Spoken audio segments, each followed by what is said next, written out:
Hey again. They say the strangest things happen in the quietest places. In my career, I never put much stock in ghosts. My case files were full of cold, hard logic and facts. When I retired, I thought I was done with mysteries.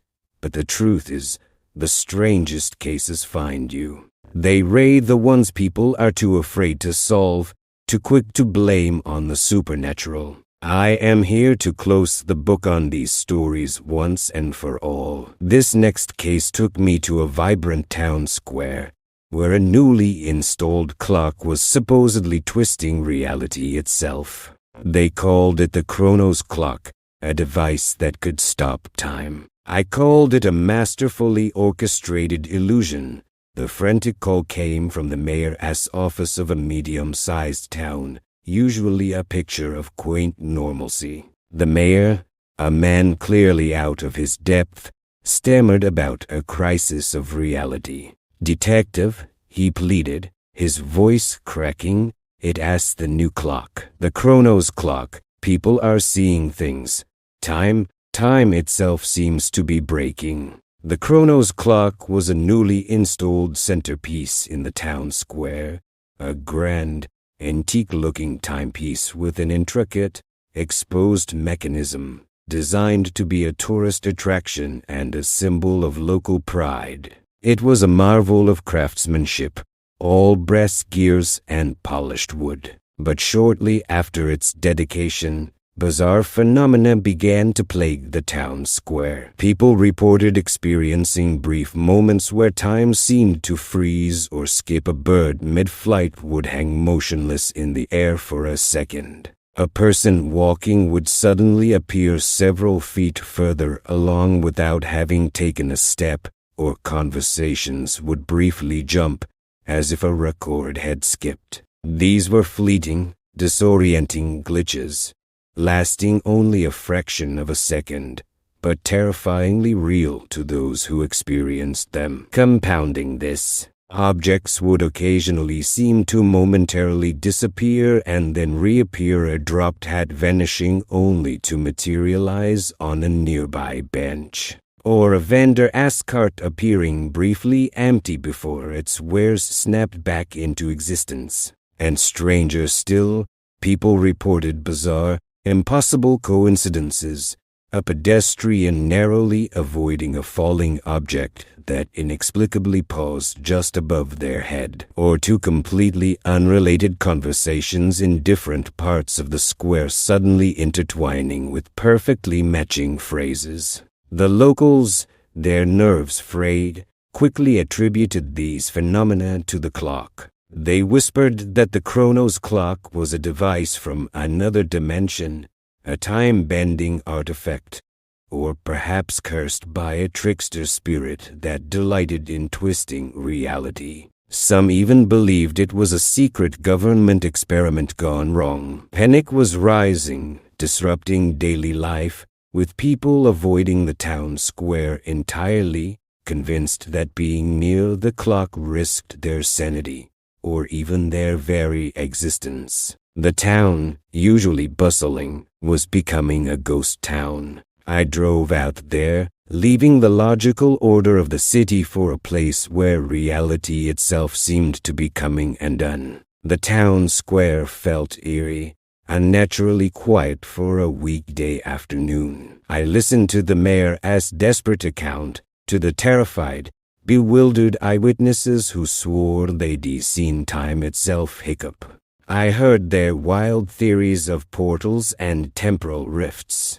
I nodded, absorbing the fear, but my mind was already dissecting the impossible. Time doesn't just freeze or skip without a very deliberate, very human intervention, or a perfectly misunderstood natural phenomenon. I wasn't looking for temporal anomalies. I was looking for sleight of hand and sophisticated staging. My initial investigation focused on the clock itself. It was indeed a beautifully crafted mechanism, but beneath its antique facade, it concealed modern components. I noticed that the temporal distortions and disappearances consistently occurred when a specific, seemingly innocuous street performer, a mime who specialized in still life acts, named Julian, was performing in the square. He was always there, drawing small crowds, never quite getting the attention of the bigger street acts. I also noted that the ground around the clock, while paved with old cobblestones, had a few subtly different patches of mortar, almost imperceptibly newer than the surrounding pavement, forming a specific, almost geometric pattern. And there was a faint, intermittent, high-frequency hum that was barely audible unless you were right next to the clock, but sometimes seemed to resonate through the ground. I had a team of specialized technicians and forensic analysts brought in. We set up hidden, high-speed cameras around the square, synchronized to atomic clocks, to record every single moment with absolute precision. We installed ground vibration sensors near the clock and electromagnetic field detectors. While they worked, I started interviewing everyone, focusing on their movements, their observations of the mime, and any strange technological occurrences they might have noticed. The lab results, when they came back, were extraordinary, unraveling a deception of breathtaking complexity and audacity. The high-speed camera footage, when played back in slow motion, revealed the time freezes and skips were not temporal distortions at all. They were masterful feats of illusion and misdirection, orchestrated with split-second timing. The different patches of mortar in the cobblestones, they concealed strategically placed, silent hydraulic lifts and trapdoors, designed to rapidly raise or lower specific objects like a dropped hat, or even small sections of pavement. The high-frequency hum, that was an infrasound generator, cleverly disguised within the clock's base, operating at a frequency just below human hearing, designed to induce mild disorientation and a heightened sense of anxiety in the square. Now, the whole sinister picture snapped into focus. This wasn't a time-bending clock. This was a brilliantly orchestrated, multi-layered series of high-stakes robberies, using the public's fascination with the clock and their susceptibility to suggestion as the ultimate cover. And the mime, Julian, was the chief orchestrator, a master illusionist working for a ruthless criminal syndicate. Here's how it went down, plain as day. The criminal syndicate, likely involved in the theft of high-value goods like jewelry, cash, or sensitive documents, had identified the town square as a prime target for discrete, high-volume transactions, or as a transfer point for stolen items. They needed perfect, undetected windows of opportunity.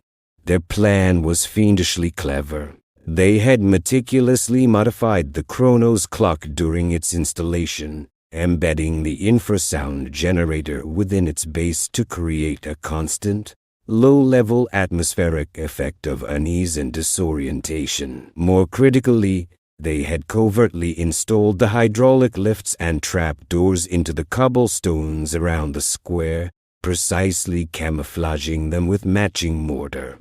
These mechanisms were wirelessly controlled. Julian, the mime, wasn't just a street performer. He was a highly trained operative, a master of misdirection and timing. His still-life acts weren't just for show. When he performed his frozen-in-time routine, he would subtly signal his confederates. At that precise moment, the hydraulic lifts would activate. The bird frozen mid-flight was actually a bird puppet on a barely visible wire, rapidly pulled up into an overhead structure or dropped into a hidden compartment. The person walking and appearing further along was a body double, or a rapid, synchronized movement of two individuals. The disappearing hat was simply dropped onto a hidden trap door that quickly lowered and then raised it, or another identical hat. These rapid,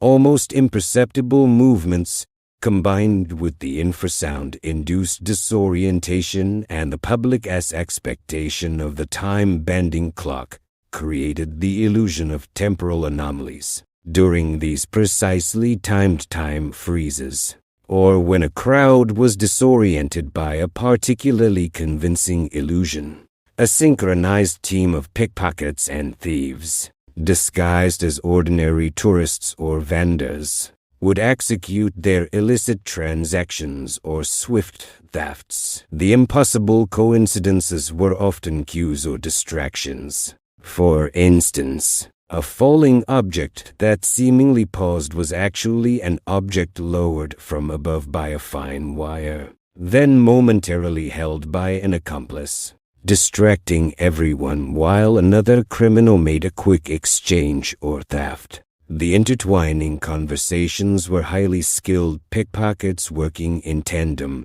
using specific phrases as signals for their coordinated thefts, playing on the disoriented hearing of those affected by the infrasound. The entire Chronos Clock phenomenon was a psychological warfare campaign. By convincing the town that time itself was breaking, they created perfect, undetected windows of opportunity for crime, with everyone blaming a mythical clock, not the highly organized network operating right under their noses. No supernatural phenomenon, just a brilliant, ruthless criminal syndicate leveraging advanced technology, master illusionists, and the human mind as susceptibility to grand narratives, turning a public square into their private stage for larceny. So, there you have it. The case of the Chronos Clock and the supposed temporal distortions it caused.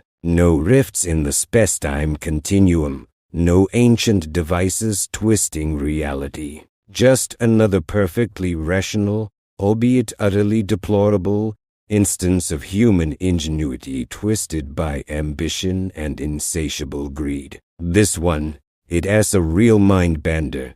Even for me, it showcases the absolute pinnacle of psychological manipulation and technological deception. These criminals didn't need brute force or a noisy getaway. They didn't just use fear.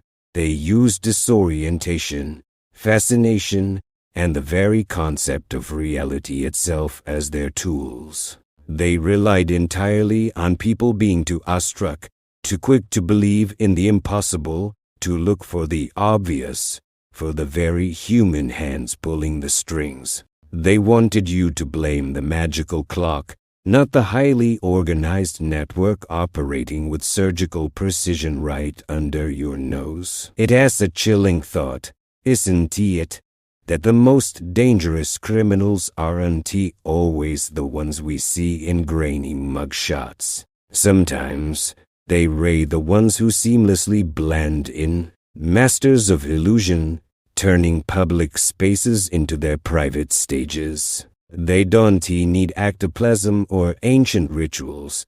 They just need a keen eye for human perception, some advanced, hidden tech, and an audience perfectly willing to be convinced that something supernatural is at play, distracting them from the mundane reality of their wallets disappearing. For me, this case reinforced, once again, the idea that human malevolence, when combined with intelligence and a cynical understanding of human nature, can create deceptions far more elaborate and terrifying than any supernatural phenomenon. A truly skilled criminal doesn't just commit a crime, they construct an entire alternate reality, a psychological theater of terror, to mask their illicit gains. So, the next time you hear a wild tale of a place seemingly cursed by unnatural events, or objects that defy simple logic,